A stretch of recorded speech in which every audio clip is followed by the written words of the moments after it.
வெளிப்பாடு 2:3. நீ சகித்துக் கொண்டிருக்கிறதையும் பொறுமையா இருக்கிறதையும் என் நாமத்தின் நிமித்தம் இடைப்படையாமல் பிரயாசப்பட்டதையும் அறிந்திருக்கிறேன்.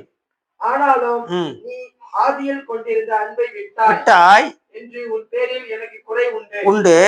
ஆகையால் நீ இன்ன நிலைமையில் இருந்து விழுந்தாய் என்பதை நினைத்து மனம் திரும்பி ஆதியில் செய்த கிரியைகளை செய்வாயாக. இல்லாவிட்டால் நான் சீக்கிரமாய் உன்னிடத்தில் வந்து நீ மனம் திரும்பாத பட்சத்தில் உன் விளக்கு தன்னை அதனிடத்தில் நின்று நீக்கி விடுவேன்.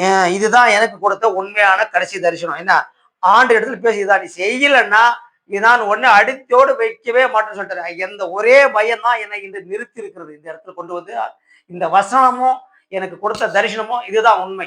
இந்த வனதை தான் நான் என்னைக்கு இந்த கேட்டரோ எனக்கு வார்த்தை ஆண்டு என்று பேசினாரோ அன்றிருந்து எனக்கு இது மனஸ்தாபம் அப்படியே இருக்குது. அதனாலதான் எது போனாலும் சரி, எது நடந்தாலும் சரி, மாடை வித்த வேலையை ஆரம்பிச்சுட்டேன். ஏன்னா என்னுடைய சொந்த முயற்சி எதுவுமே கிடையாது. ஆண்டு நீ கேட்கிற கேள்விக்கு தான் பதில் இது. என்றால் நாம் அப்படி செய்யாமல் இருந்தால் என்ன செய்யணும் சொல்றாரு ஆண்டவர்? நம்ம அழித்து விட வேண்டாம். நாம் என்ன இதுவரை வாழ்ந்து என்ன பிரயோஜனம், இருந்து என்ன பிரயோஜனம், நமக்கு ஆண்டவர் கொடுத்து சத்தியங்களை நம்ம கேட்டு என்ன பிரயோஜனம், ஆண்டவர் நம்ம கொடுத்த வாக்குதத்தை என்ன பிரயோஜனம், நம்மளை ஆண்டவர் காப்பாற்றிச்சு என்ன பிரயோஜனம்? அவர் நம்ம அறிஞ்சிட்டாரு, அறிஞ்சு நம்மளுக்கு எல்லாம் கொடுத்தாரு, எல்லாம் கொடுத்தும் நம்ம அதை செய்யல, அப்படியே பின்வாங்கி கொண்டு போயிருந்தோம். ஆனால் ஆண்டவர் இன்னைக்கு இந்த வார்த்தை சொல்லும் போதுதான் எனக்கு பயம் வந்தது. பயம் தான் இன்னைக்கு கர்த்தருடைய வேலை ஆரம்பித்திருக்கேன். இது கர்த்தரால் ஆரம்பிக்கப்பட்ட ஒரு பணி, இது கர்த்தரால் நிறைவேறும் என்று நான் விசுவாசித்தேன். இதற்காக நீங்கள் எல்லோரும் ஜெபியுங்கள்.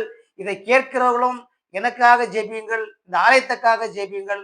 கர்த்தர் இதை மேன்மைப்படுத்துவாராக, உயர்த்துவாராக, குறையில்லாமல் நிறைவேற்றுவாராக. கர்த்தருக்கு அநேக கோடி கோடி ஸ்தோத்திரம் என்று இதை சொல்லி முடித்துக் கொள்கிறேன்.